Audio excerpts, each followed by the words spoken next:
প্রধান উপদেষ্টা অধ্যাপক ডক্টর মোহাম্মদ ইউনূস আজ গ্রহণ করবেন ব্রিটেনের মর্যাদাপূর্ণ পুরস্কার কিংস চার্লস হারমোনি অ্যাওয়ার্ড।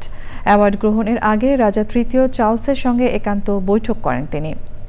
বাংলাদেশের সংস্কার সহ নানা কার্যক্রম চার্লসকে অবহিত করেন প্রধান উপদেষ্টা। এর আগে বুধবার এক সাক্ষাৎকারে প্রধান উপদেষ্টা বলেছেন, নির্বাচন দিয়ে নতুন সরকারের কাছে ক্ষমতা হস্তান্তরই সরকারের এখন অন্যতম কাজ।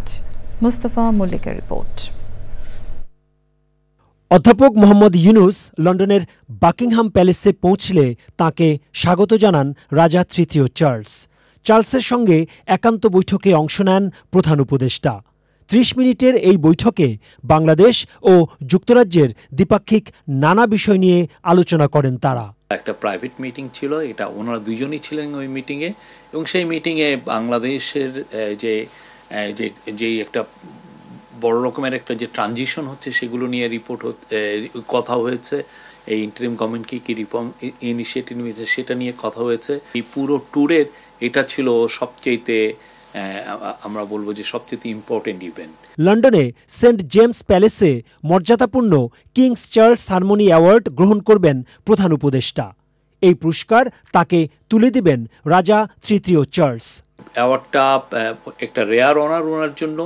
বাংলাদেশের কনটেক্সটে এই সময়ে এইটা একটা বড় স্বীকৃতি। বাংলাদেশের মানুষ, পুরো বাংলাদেশের জন্য এটা একটা বড় লাইফ লং যে উনি যেই কাজগুলো করেছেন, যেমন ধরেন মাইক্রো ক্রেডিট পায়োনিয়ারিং করা, এবং মাইক্রো ক্রেডিট যে পুরো বিশ্বে একটা বড় রকমের একটা টুল এই ইয়েকে অ্যাড্রেস করার জন্য, পোভার্টিকে কমব্যাট করার জন্য, সেটা একটা ওনার। তারপর উনি সোশ্যাল বিজনেস প্লাস হচ্ছে উনি 3.0 নিয়ে কাজ করেছেন।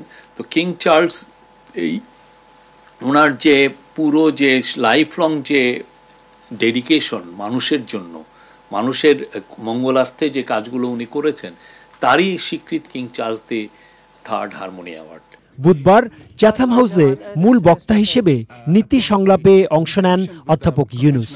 ব্রিটিশ ও আন্তর্জাতিক কূটনীতিক, গবেষক এবং গণমাধ্যম কর্মীদের উপস্থিতিতে নানা প্রশ্নের উত্তর দেন তিনি।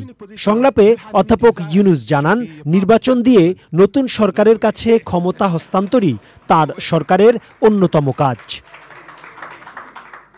Mustafa Mallik, channel I, Dhaka. Bundle থাকলে প্রতি সেনমানিতে টাকা বাঁচবে। বিকাশ সেনমানি বান্ডেল কিনে জিতুন প্রতি লেনদেনে। শুরু হয়েছে Standard Chartered channel i agro অ্যাওয়ার্ডের 10ম আয়োজনের মনোনয়ন গ্রহণ। এবার নতুন ক্যাটাগরি বছরের সেরা ছাদ কৃষক সহ মোট 13টি ক্যাটাগরিতে পুরস্কার প্রদান করা হবে। মনোনয়ন গ্রহণ চলবে আগামী 15 জুলাই 2025 তারিখ পর্যন্ত। বিস্তারিত জানতে ভিজিট করুন www.agroaward.com এবং ফোন করুন 018737000556 এই নম্বরে।